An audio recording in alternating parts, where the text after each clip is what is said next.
नमस्कार दोस्तों, आज की कहानी का टॉपिक है सास बिना ससुराल में बहू की मौज। सुबह सुबह का टाइम है, सूरज भगवान बहुत ही तेज चमक रहे हैं, गर्मी बहुत ज़्यादा हो रही है।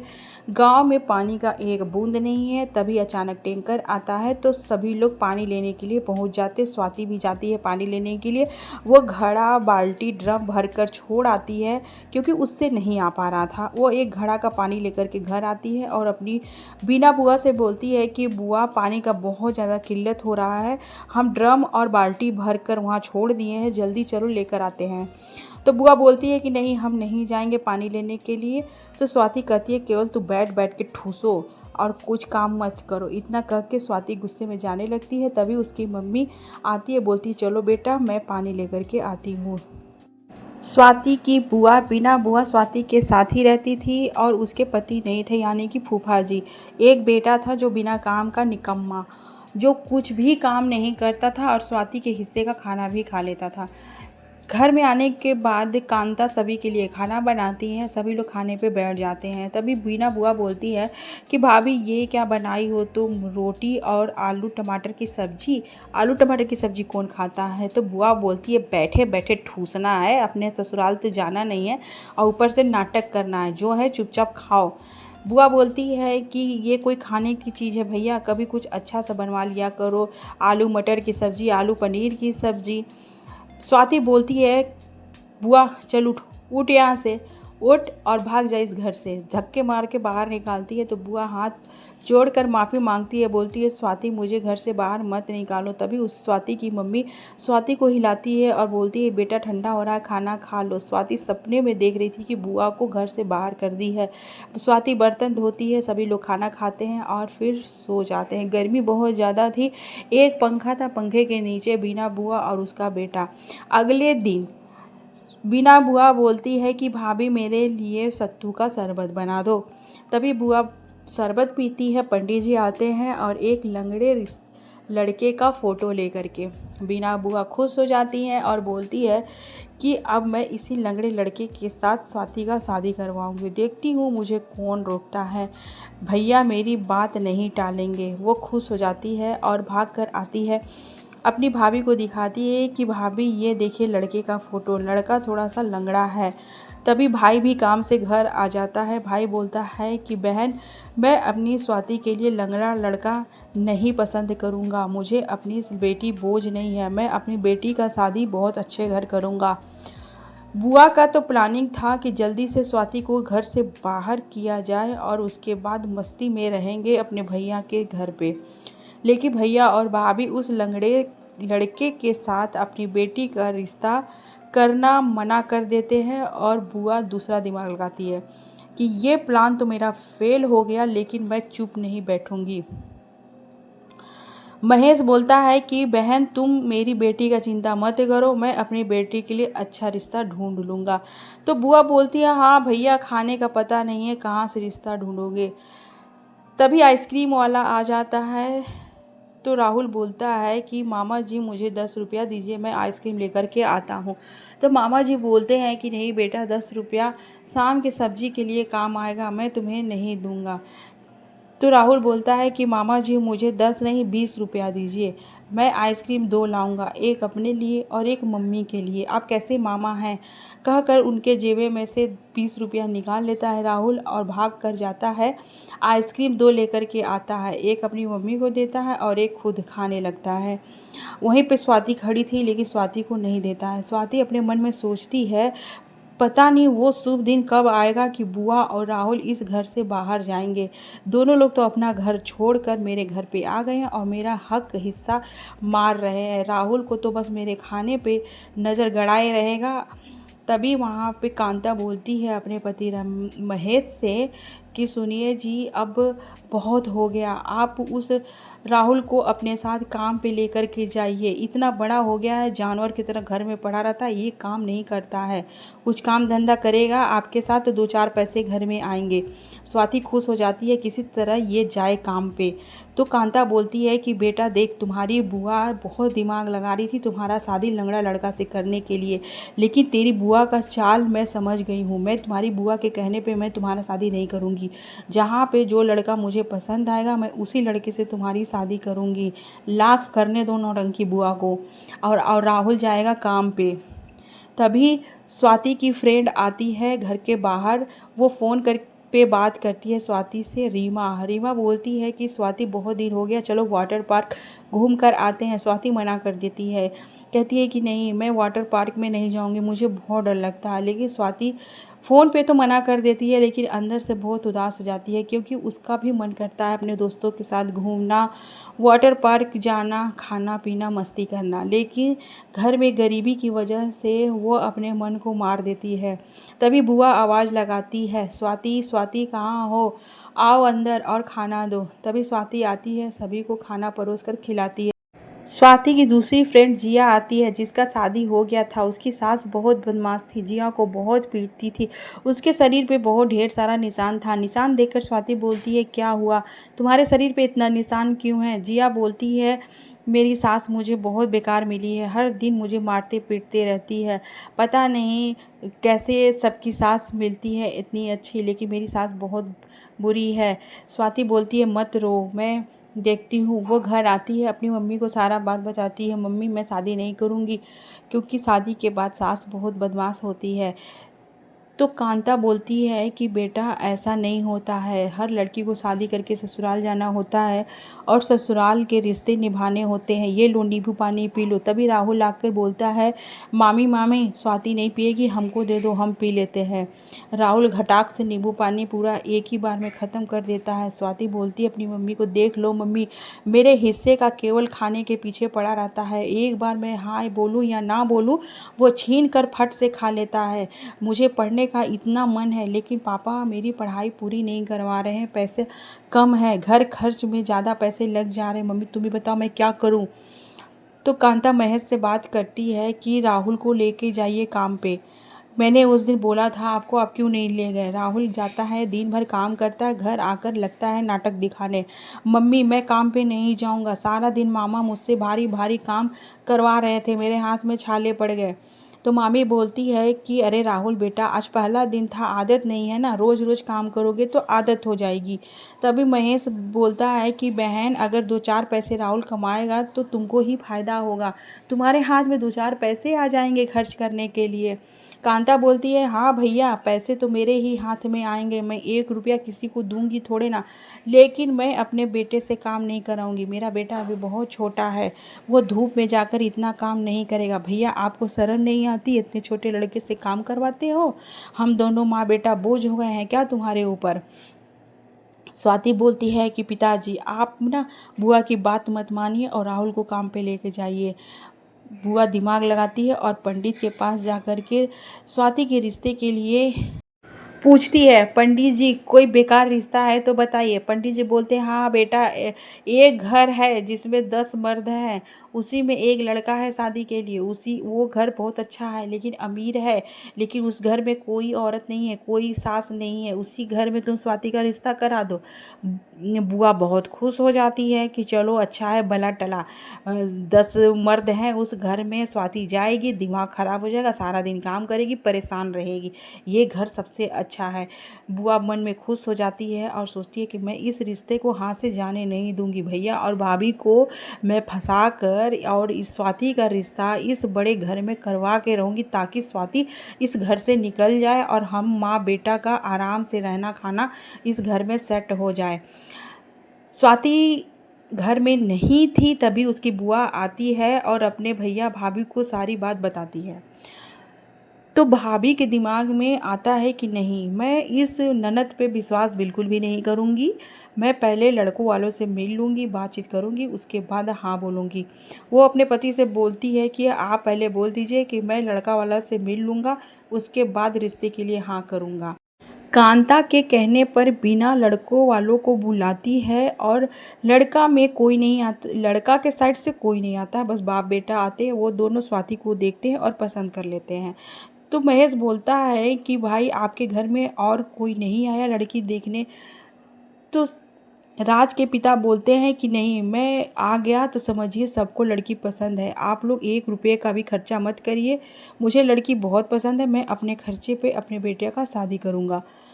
कांता और महेश राजी हो जाते हैं और स्वाति की शादी राज के साथ हो जाती है। जब विदाई होता है तो स्वाति बहुत डरी हुई होती है। उसको डर लगता है पता नहीं सासू माँ कैसी है। तभी राज बोलता है, स्वाति तुम इतना घबरा क्यों रही हो, घर चलो, घर में सब कुछ अच्छा है, तुम्हें घबराने की ज़रूरत नहीं है। स्वाति बोलती, अभी से मक्खन लगा रहे हो, तुम्हारी माँ दाना पानी लेकर चढ़ जाएगी मेरे सर पे। स्वाति को किसी चीज़ का टेंशन नहीं था, बस एक टेंशन था कि सास खड़ूस ना रहे। पता नहीं सास का दिमाग कैसा है। देखते ही देखते, सोचते ही सोचते उसका ससुराल आ जाता है। ससुराल बहुत बड़ा था। गाड़ी घर के आगे रुकता है, अंदर से 10 मर्द सामने दिखते हैं। स्वाति सोचती है, अरे सासू माँ कहाँ है? फैमिली फ़ोटो में भी सासू माँ नहीं थी और मेरा वेलकम में भी सासू माँ नहीं है। सासू माँ है कहाँ? वो धीरे से पूछती है, पापा जी मम्मी जी कहाँ हैं? तो पापा जी बोलते हैं, बेटा तुम्हारी मम्मी को तो मरे हुए काफ़ी समय हो गया, इस घर में कोई औरत नहीं है, तुम अपना गृह प्रवेश करो और घर के अंदर आ जाओ। स्वाति खुश हो जाती है, बोलती है, बल्ले बल्ले, अच्छा हुआ घर में सासू माँ नहीं है। स्वाति बहुत खुश हो जाती है और खुशी में उल्टे पैर से कलश गिराती है। तभी देवर बोलता है कि भाभी आप उल्टे पैर से कलश गिरा रहे हो, आप सीधे पैर से कलश गिरा दो। स्वाति बोलती है, हाँ हाँ देवर जी, थोड़ा सा ध्यान नहीं रहा। वो सीधे पैर से कलश को गिराती है और घर के अंदर प्रवेश कर जाती है। स्वाति बहुत खुश थी अंदर ही अंदर, क्योंकि उसका मन की मुराद पूरा हो गया। क्योंकि ससुराल में सासू माँ नहीं थी, ननद नहीं थी, कोई औरत घर में नहीं थी। स्वाति बहुत ज़्यादा खुश हो जाती है और अगली सुबह जब वो घर में आती है तो क्या देखती है, पूरा घर मैसी था, पूरा घर बिखरा पड़ा था। वो समझ जाती है कि घर में कोई औरत नहीं है, जिसके वजह से पूरा घर मैसी है। वो सुबह सुबह उठती है, तैयार होकर के सभी के लिए पहली रसोई बनाती है। सभी स्वाति के हाथ का खाना खाकर बहुत खुश होते हैं, लेकिन ससुर जी थोड़ा सा मजाक करते हैं, बोलते हैं, बेटा ये क्या, पहला दिन तुमने नमक ज़्यादा डाल दिया। स्वाति बोलती है, सॉरी पापा, ध्यान नहीं रहा और नमक ज़्यादा हो गया। लेकिन देवर बोलता है, नहीं भाभी आपने खाना बहुत अच्छा बनाया है, नमक बिल्कुल सही है, पापा ऐसे ही बोल रहे हैं। तो ससुर जी बोलते हैं कि बेटा मैं ऐसे ही बोल रहा था, तुम खाना बहुत अच्छा बनाई हो, ये लो तुम्हारा नेग। स्वाति बहुत खुश हो जाती है क्योंकि उसके हाथ का बनाया हुआ खाना सभी को पसंद आता है। तभी देवर आते हैं और बोलते हैं, भाभी आप घर में बोर हो रहे हो, चलो मैं आपको पार्क घुमा के लाता हूँ। 2-3 देवर साथ में स्वाति को लेके जाते हैं पार्क, मॉल, मूवी दिखाने के लिए और फिर रेस्टोरेंट। बहुत घुमाते फिराते हैं और मस्ती कराते हैं, शॉपिंग भी कराते हैं। स्वाति बहुत खुश हो जाती है क्योंकि उसको मायके में ये सब आज़ादी बिल्कुल नहीं था। स्वाति अपने मन में सोचती है कि मैं ये सब चीज़ के लिए कितना तरस रही थी अपने मायके में, और मेरा ससुराल कितना अच्छा है, मेरे देवर लोग कितने अच्छे हैं, मेरा कितना ख्याल रख रहे। स्वाति रात का खाना बनाती है और सभी को खिलाती है। ससुर जी घर देखकर खुश हो जाते हैं कि अरे वाह बेटा, तुमने घर में आते ही घर का रंग रूप बदल दिया, पूरा घर क्लीन कर दिया, पूरा घर सफाई हो गया, पूरा चमकने लगा। इतना काम मत किया करो, हम लोग सब हैं ना, तुम्हारी मदद कर देंगे। खुशी खुशी एक दिन, 2 दिन, 3 दिन बीतने लगा। एक दिन क्या हुआ कि स्वाति का आँख बहुत लेट में खुला। 8 बज चुका था। स्वाति हड़बड़ा जाती है, वो बिस्तर छोड़ती है, फटाफट से किचन में आती है, प्लेट उठाती है, प्लेट गिर जाता है, बर्तन धुलने जाती है, बर्तन पूरा गिर जाता है, चाय बनाती है, चाय गिर जाता है, बहुत घबरा जाती है। तभी सारे मर्द किचन में आ जाते हैं और बोलते हैं, स्वाति ये क्या हो रहा है? तो स्वाति बोलती है, सॉरी पापा आज लेट हो गया उठने में, तो मैं सोच रही हूँ कैसे मैं जल्दी जल्दी करूँ, मुझे नाश्ता भी बनाना है, दोपहर का खाना भी बनाना है, तो मैं बहुत घबरा रही हूँ अंदर से। तो ससुर जी बोलते हैं कि बेटा तुम चिंता मत करो, तुम आराम से काम करो, हम लोगों को अभी 8 बजा है, हम लोग को 10 बजे जाना है, तब तक तुम आराम से नाश्ता बना लो, तो अब इतना हड़बड़ में उठने की भी ज़रूरत नहीं है। ससुर जी के मुंह से ये बातें सुनकर स्वाति को बहुत राहत मिलता है। वो धीरे धीरे आराम से नाश्ता बनाती है और सभी को डाइनिंग टेबल पर परोसकर खाना खिलाती है, नाश्ता कराती है। सभी लोग अपने अपने काम पे चले जाते हैं। फिर उसके बाद अगले दिन से स्वाति 8 बजे उठकर अपना काम फिनिश करने लगी। एक दिन स्वाति प्लेट भरकर मिठाई लेकर खा रही थी, तभी उसके जेठ जी आते हैं। तो स्वाति घबरा जाती है। जेठ जी बोलते हैं कि घबराओ मत, आराम से खाओ। तो स्वाति बोलती है, जेठ जी आपने शादी क्यों नहीं किया? तो जेठ जी बोलते हैं, जिस लड़की से मैं शादी करने के लिए सोच रहा था वो लड़की का शादी कहीं और हो गया, इसीलिए मैंने शादी नहीं किया। वैसे अगर तुम्हें मेरी पत्नी लाने का ज़्यादा मन है तो तुम अपने पसंद से मेरे लिए रिश्ता ले आओ। तो स्वाति बोलती है जी ठीक है जेठ जी, मैं लड़की पसंद करूँगी आपके लिए। इतना कहकर जेठ जी वहाँ से चले जाते हैं। फिर क्या, स्वाति का रोज स्टार्ट हो जाता है, शॉपिंग, मॉल, इधर घूमना उधर घूमना। एक दिन राज स्वाति को लेके जाता है रेस्टोरेंट और आइसक्रीम खिलाता है। स्वाति अपना पिछला याद करने लगती है कि जब उसके पापा 200 रुपये का 2 डब्बा आइसक्रीम लाए थे, लेकिन दोनों डब्बा राहुल लेकर के बैठ गया खाने के लिए और स्वाति को उसमें से एक चम्मच नहीं दिया। तो स्वाति अपने मन में सोच रही थी कि इतना मुश्किल से मेरे पापा 200 रुपया खर्च किए हैं और वो दोनों राक्षस लेके बैठ गया आइसक्रीम, दोनों का दोनों डब्बा लेके बैठ गया, मुझे चखने तक नहीं दे रहा। हम लोग इतने ज़्यादा गरीब हैं कि और मैं 100 रुपया खर्च करके आइसक्रीम नहीं खा सकती हूँ। आज मेरा शादी इतना अच्छा घर में हुआ है कि मेरे पति इतना अच्छा वैरायटी का आइसक्रीम मेरे लिए ऑर्डर किए हैं। दोनों लोग आइसक्रीम खाते हैं और कार से घर आते हैं। स्वाति अपने ससुर जी से और राज से बोलती है कि मुझे पढ़ने की इच्छा थी, मैं पढ़ना चाहती हूँ। तो ससुर जी बोलते हैं बेटा कल जाकर के स्वाति का एडमिशन करवा देना, बीए में स्वाति पढ़ना चाहती है। राज स्वाति को लेकर जाता है और एडमिशन करा देता है। स्वाति रोज़ कॉलेज जाने लगती है। रोज़ कॉलेज जाती थी साड़ी पहनकर, तो उसकी फ्रेंड बोलती है कि तुम कोई वेस्टर्न ड्रेस पहनकर आया करो, तुम साड़ी पहनकर क्यों आती हो। सुबह में स्वाति कॉलेज जाती, फिर आकर रात का डिनर बनाती, दोपहर का लंच बनाती और सभी फैमिली का ध्यान रखती। एक एक करके दिन बीतने लगा तो ससुर जी वेस्टर्न ड्रेस भी पहनने का परमिशन दे देते हैं। स्वाति वेस्टर्न ड्रेस पहनकर कॉलेज जाने लगी और बहुत ज़्यादा कॉलेज में टाइम बिताने लगी। वो दोपहर में कॉलेज जाती, पूरा दिन कॉलेज में रहती, फिर रात में घर आती, कायदे से खाना नहीं बनाती, वो थक जाती और फिर जाकर के सो जाती। और इस तरह से वो घर के काम में बहुत ज़्यादा लापरवाही करने लगी। कपड़ा भी वैसे का वैसा चारों तरफ बिखरा पड़ा रहता। वो रात का डिनर बनाती, कभी नहीं बनाती, कभी बिना कुछ खाए पिए पूरा का पूरा फैमिली ऐसे कैसे रह जाते। एक दिन ससुर जी बोलते हैं बेटा मेरी तबीयत ठीक नहीं लग रही है, मुझे दवा दिला दो। तो स्वाति बोलती है पिताजी आप जाकर के दवा ले लीजिए, मुझे कॉलेज जाना है, मुझे बहुत ज़रूरी है कॉलेज जाना। और पूरा का पूरा घर ऐसे ही मैसी पड़ा था, कौन सामान कहाँ बिखरा पड़ा है। स्वाति को बिल्कुल भी होश नहीं था। स्वाति का दिमाग ख़राब हो चुका था, उसे बाहर का दुनिया ज़्यादा पसंद आने लग रहा था। तभी स्वाति का एक फ्रेंड फ़ोन करता है कि तुम जल्दी से आओ, चलते हम लोग रेस्टोरेंट। ससुर जी की तबीयत ख़राब छोड़कर स्वाति अपने फ्रेंड के साथ रेस्टोरेंट चली जाती है वेस्टर्न ड्रेस पहनकर। ससुर जी को भी थोड़ा सा अजीब लगता है, लड़कों के साथ चिपक चिपक कर फ़ोटो खिंचवाना और लड़कों के साथ घूमना फिरना। और उधर बीना बुआ का राज खुल जाता है उसके पापा मम्मी के सामने। तो बीना को लात मारकर उसके मम्मी पापा बाहर करते हैं कि मर्दों के घर में मेरी बेटी का ये शादी कराई है। तो राज का भाई स्वाति के पिताजी के पास फ़ोन करके बोलता है कि आप यहाँ पे आकर देखिए, स्वाति बहुत ज़्यादा गलती पे गलती कर रही है। तो स्वाति ड्रिंक लेकर घर आती है, तभी उसके मम्मी पापा आते हैं और स्वाति को 2 चाटा लगाती है उसकी मम्मी। तब भी स्वाति को होश नहीं आता है, पानी मुंह पे डाल के चाटा लगाती है। आस पड़ोस के लोग आके बहुत हंसते हैं कि सास बिना ससुराल में बहू को जरा सा भी लाज शर्म नहीं है, लड़कों के साथ चिपक चिपक के फ़ोटो खिंचवा रही है। घर में जिम्मेदारी नाम का कोई चीज़ नहीं है। तभी उसकी मम्मी 2-4 चाटा लगाती है, उसका नशा उतरता है और बोलती मम्मी तुम यहाँ कैसे आ गई। तो स्वाति को उसकी मम्मी समझाती, बोलती है बेटा तुम्हारा शादी इतना अमीर घर में इसलिए कराए हैं ताकि तुम मेरी बेइज्जती कराओ, तुम इस तरह शराब पी कर के घूमो, लड़कों के साथ चिपक चिपक के फ़ोटो खिंचवाओ, तुम अपने ससुराल वालों की आज़ादी का गलत फ़ायदा उठा रही हो, तुम्हारा ससुराल तुम्हारी जिम्मेदारी है। तब स्वाति को एहसास होता है कि मैंने बहुत बड़ा गलती कर दिया। वो उसकी आंखों में पछतावा बहुत होता है। वो भाग कर जाती है के सामने जाकर माफ़ी मांगती है, बोलती पापा जी मुझे माफ़ कर दीजिए, चाचा जी मुझे माफ़ कर दीजिए, मुझसे बहुत बड़ी गलती हो गई। मुझे पहली और आखिरी मेरी गलती समझकर मुझे माफ़ कर दीजिए।